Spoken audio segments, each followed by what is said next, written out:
Hello everyone, excellent learning में आप सभी का स्वागत है। और जैसा कि हमने प्रीवियस वीडियो में पढ़ा था कि जो शिक्षा मनोविज्ञान होता है उसके क्या अर्थ हैं और क्या परिभाषाएं हैं। आज हम अपने वीडियो में पढ़ने जा रहे हैं कि एक शिक्षक के लिए मनोविज्ञान की क्या उपयोगिता होती है। जब भी टीचर्स के कंपटीशन एग्ज़ाम होते हैं या टीचर्स ट्रेनिंग होती है तो उसमें मनोविज्ञान पढ़ाया जाता है। मनोविज्ञान के क्वेश्चंस पूछे जाते हैं, बाल मनोविज्ञान से रिलेटेड क्वेश्चंस पूछे जाते हैं। लेकिन ये क्यों पूछे जाते हैं, क्या उपयोगिता है, शिक्षक को मनोविज्ञान की जानकारी क्यों होनी चाहिए, आज इसके बारे में हम पढ़ने जा रहे हैं। पहला पॉइंट है आत्मज्ञान प्राप्त करने हेतु, स्वयं के ज्ञान प्राप्त करने हेतु। जब मनोविज्ञान का ज्ञान किसी शिक्षक को होता है तो वह अपने बारे में ज्ञान प्राप्त कर सकता है।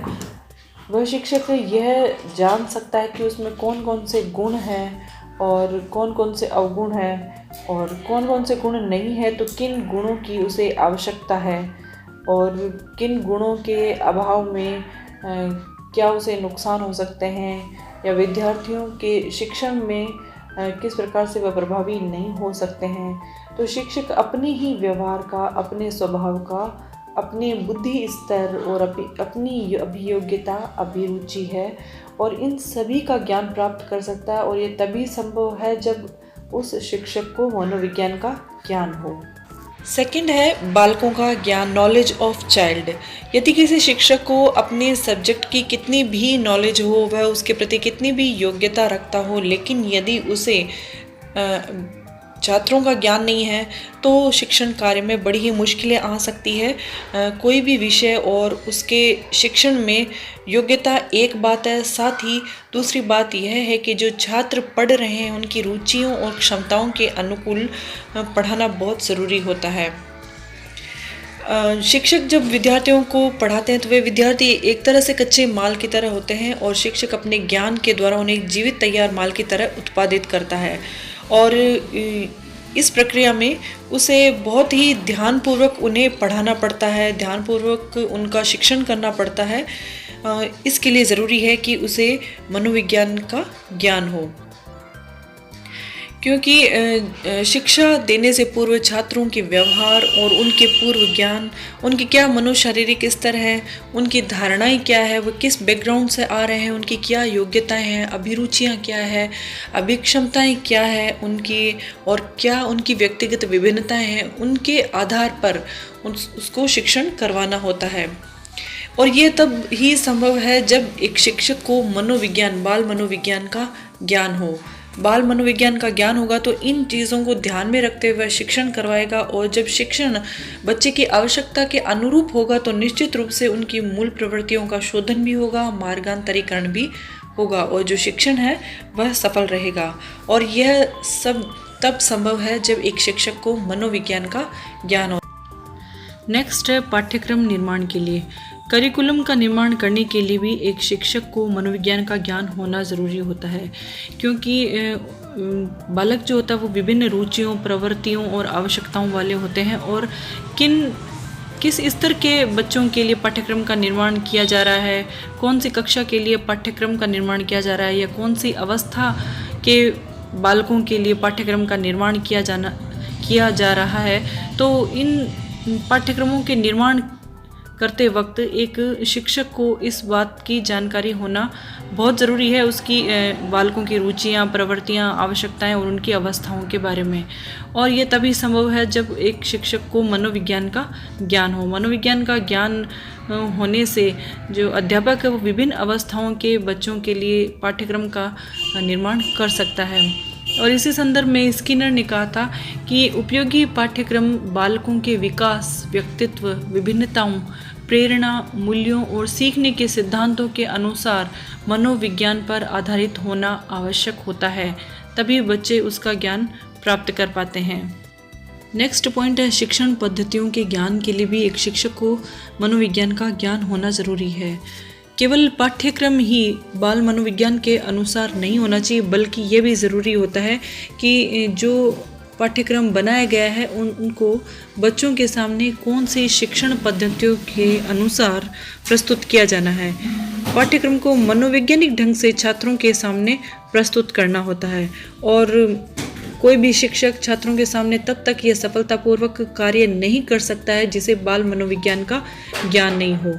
वह बच्चों की रुचियां, प्रवृत्तियां और उनकी आवश्यकताएं जो है, उनकी क्षमताएं हैं, उनके आधार पर अलग अलग शिक्षण विधियों का उचित और उपयोगी तरीके से प्रयोग करके उन शिक्षण विधियों का प्रयोग करके उस करिकुलम को उनके सामने प्रस्तुत कर सकता है और अपने शिक्षण को भी प्रभावी बना सकता है। इस संदर्भ में भी स्किनर महोदय ने कहा था कि शिक्षा मनोविज्ञान अध्यापक को शिक्षण विधियों का चुनाव करने में सहायता देने के लिए और सीखने के अनेक सिद्धांत भी प्रस्तुत करता है। यह तभी संभव है जब एक शिक्षक को मनोविज्ञान का ज्ञान हो। फोर्थ पॉइंट है सामाजिकता प्राप्त करने हेतु या विद्यार्थियों में सामाजिक गुणों के विकास करने के लिए भी एक शिक्षक को मनोविज्ञान का ज्ञान होना ज़रूरी है, क्योंकि शिक्षा मनोविज्ञान के ज्ञान से एक शिक्षक जो होता है वो विद्यार्थियों की विभिन्न समस्याओं का समाधान कर सकता है और समाज भी ये, चूँकि शिक्षा एक सामाजिक प्रक्रिया है और समाज भी शिक्षा से कुछ कल्याणकारी आशाएं भी रखता है और शिक्षा जो है शिक्षक के माध्यम से इनको पूरा करती है। और शिक्षक को यदि मनोविज्ञान का ज्ञान है तो ये विद्यार्थियों में सामाजिकता की भावना का विकास कर सकते हैं, उनमें समूह भावना का विकास कर सकते हैं।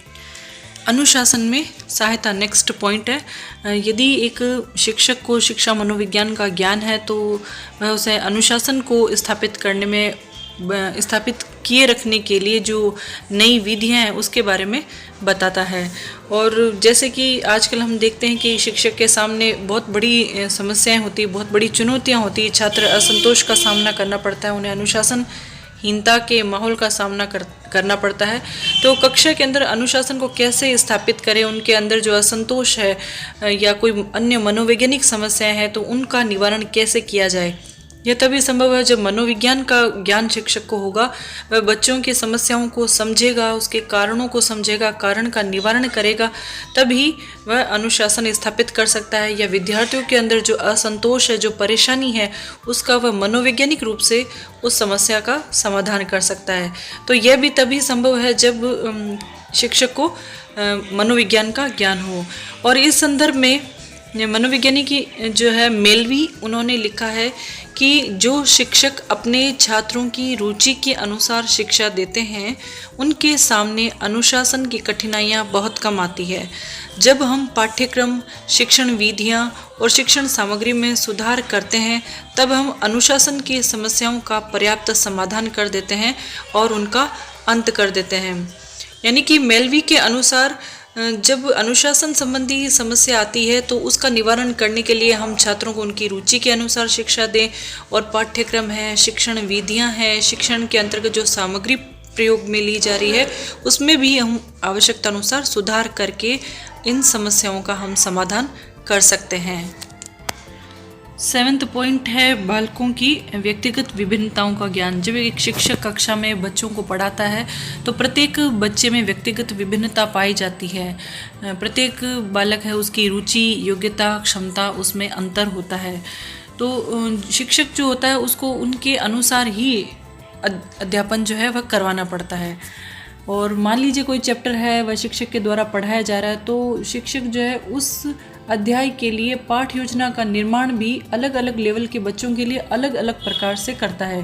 प्रतिभाशाली बच्चों के लिए जहाँ जटिल वह शिक्षण पद्धतियों का प्रयोग कर सकता है, जटिल शैक्षणिक क्रियाओं का प्रयोग कर सकता है, वहीं पर यदि उन्हें लग रहा है कि कक्षा में कुछ बालक ऐसे हैं जिनकी योग्यताएं, क्षमताएं उस स्तर की नहीं है, अलग प्रकार की है, तो वह उनके लेवल के अनुसार उन शिक्षण पद्धतियों का चयन करता है और शिक्षण सामग्री का चयन करता है, शिक्षण पद्धति का चयन करता है। तो ये तब संभव है जब एक शिक्षक को मनोविज्ञान का ज्ञान है, तभी वह ये पता लगा पाएगा कि बालक की रुचियाँ, योग्यताएं, क्षमताएं अलग अलग है, उसके बारे में विचार कर पाएगा और उनके अनुसार फिर शिक्षण पद्धतियों का और शिक्षण सामग्री का चयन कर पाएगा। तो इस तरह से मनोविज्ञान का ज्ञान होना ज़रूरी है जिससे कि वह बच्चों की व्यक्तिगत विभिन्नताओं का ज्ञान प्राप्त कर सकता है। नेक्स्ट पॉइंट है मूल्यांकन की नवीन विधियों का उपयोग। शिक्षा मनोविज्ञान का ज्ञान होने से शिक्षक को नई मूल्यांकन पद्धतियों और विधियों के बारे में ज्ञान प्राप्त होता है और वह यह जान सकता है कि छात्रों की प्रगति का मूल्यांकन करने के लिए किस प्रकार की मूल्यांकन की विधियों का प्रयोग किया जाना है। और यह मनोविज्ञान के ज्ञान के बिना संभव नहीं है कि किस प्रकार से शिक्षक ऐसे टेस्ट का आयोजन करे, ऐसे परीक्षण का आयोजन करे जिससे बच्चों का एकदम शुद्ध और सही मूल्यांकन हो सके और विभिन्न स्तर के बालकों का उनके स्तर के अनुसार उनका मूल्यांकन हो सके।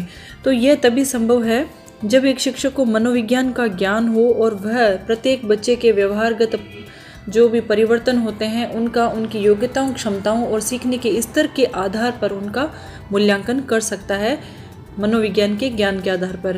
और इस संदर्भ में स्किनर ने कहा है कि शिक्षा मनोविज्ञान का ज्ञान शिक्षक को शिक्षक के रूप में अपनी स्वयं की कुशलता का मूल्यांकन करने में सहायता देता है।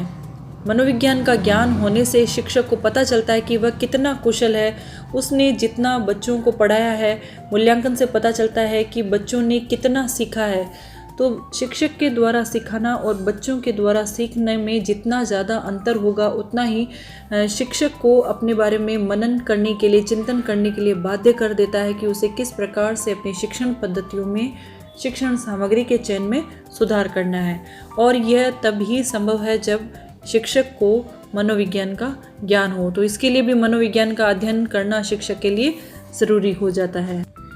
विद्यार्थियों के निर्देशन के लिए भी शिक्षक को शिक्षा मनोविज्ञान का ज्ञान होना ज़रूरी होता है।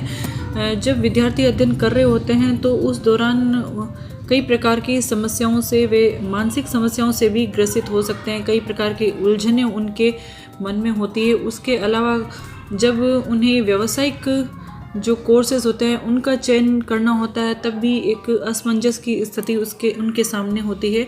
यदि शिक्षक को बाल मनोविज्ञान का ज्ञान है तो जो भी विद्यार्थी के अंदर उनके जो वे मानसिक समस्याओं से जूझ रहे हैं, जो उलझने उनके अंदर है, उसे समझ करके, उनके कारणों को समझ करके वे उसका एक सही उचित रीति से निवारण कर सकते हैं। साथ ही यदि व्यावसायिक कोर्स के चयन करने के संबंध में जो समस्याएं विद्यार्थियों के सामने आती है तो एक शिक्षक यह जानने की कोशिश करता है कि विद्यार्थी की क्या रुचि है, क्या योग्यताएं हैं और उसकी क्षमताएं किस स्तर की है। उसके अनुसार वह व्यावसायिक कोर्सों के चयन करने के लिए या अन्य निर्देशन भी दे सकता है।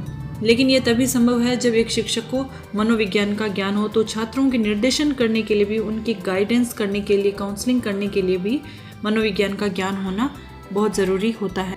विशिष्ट बालकों की समस्या समाधान करने के लिए एक कक्षा के अंदर कई प्रकार के विद्यार्थी होते हैं। कुछ सामान्य छात्र होते हैं, लेकिन कुछ असामान्य विद्यार्थी भी होते हैं जो कुछ न कुछ समस्याएं भी उत्पन्न करते रहते हैं, जिन्हें हम समस्यात्मक विद्यार्थी भी कह सकते हैं। ये विद्यार्थी असमायोजित होते हैं, कुछ लापरवाह भी होते हैं, पलायनशील होते हैं, अति सक्रिय विद्यार्थी होते हैं।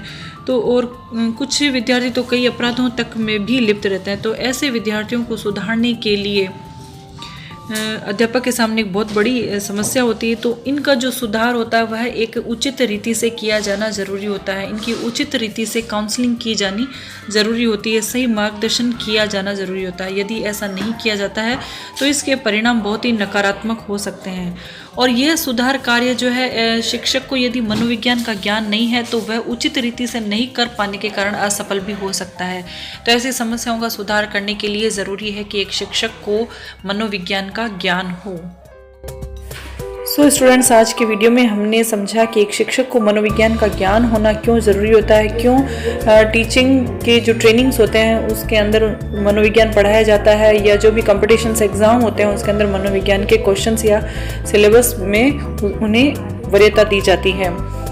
नेक्स्ट वीडियो में हम पढ़ेंगे शिक्षा मनोविज्ञान से संबंधित विभिन्न विधियाँ। Till then keep learning, keep watching excellent learning video. Thank you.